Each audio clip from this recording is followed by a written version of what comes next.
우리는 열심히 신앙생활하지만 내 꿈을 꿔놓고 내 꿈대로 하나님이 이루어 주시길 원하고 내 인생 역전, 지금은 제가 비굴하고 비천하게 살지만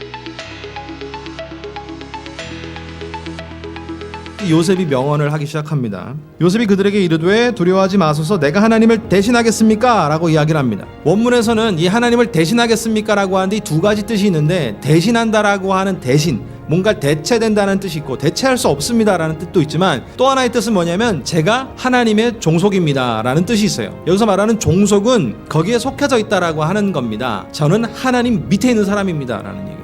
그러니까 당신들이나 나나 하나님 밑에 있기는 매한가지인데 나한테 어떻게 경배하느냐, 나한테 어떻게 절하느냐, 지금 이 개념을 지금 얘기하고 있는 거거든요. 하나님 밑에 있다라고 하는 게 굉장히 함축적인 뜻이 있는데, 하나님 밑에 있기 때문에 나도 하나님의 뜻을 따를 수밖에 없는 겁니다. 그런데 하나님의 뜻이 무엇이냐? 20절의 이야기를 이렇게 하죠. 당신들은 나를 해하려 하였으나 하나님은 그것을 선으로 바꾸사 라고 얘기합니다. 이 얘기가 뭐냐면, 형들이 엎드려 경배할 때 제가 하나님이 아닙니다. 저도 하나님 밑에 있는 사람입니다. 저 역시 하나님을 경배하며 악을 선으로 바꾸신 하나님의 뜻만 있을 뿐입니다 라고 하는, 요셉이 꾼 꿈은 자기가 높여진 것에 대한 것을 소원 성취하는 꿈이 아니라 모두가 하나님의 뜻에 엎드리게 하는 주도적 역할을 하는 그 꿈이 요셉의 꿈이었던 거예요. 이것을 이루시는 분이 바로 하나님이셨던 것입니다.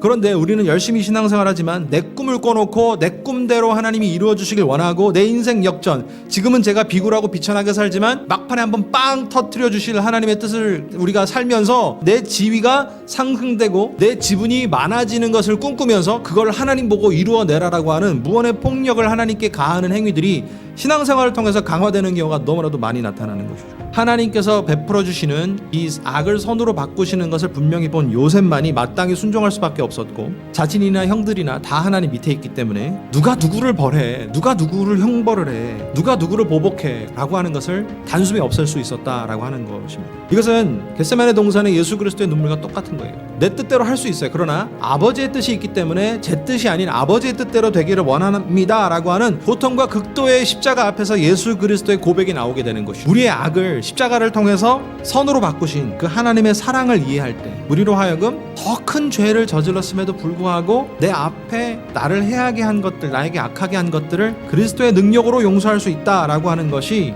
오늘 본문을 통해 우리 가운데 주신 것이며, 그것을 사람들이 느낄 때 내게 경배하는 것이 아니라 하나님의 경배의 자리에 나오게 함을 이해하게 하고 있는 것입니다. 사랑하는 성도 여러분, 저와 여러분에게는 이러한 꿈이 있나요? 내 꿈을 내가 이루려고 하거나 내 꿈을 꾼 대로 주님께서 이제 이루어 주셔야 됩니다라고 하는 강압적인 기도 제목을 갖는 것이 아니라, 주님의 꿈이 제게 이루어지길 원합니다. 주님이 이루시는 꿈을 제가 꾸게 하옵소서. 이것이 바로 진정한 그리스도인이 가져야 할 꿈인 줄로 압니다.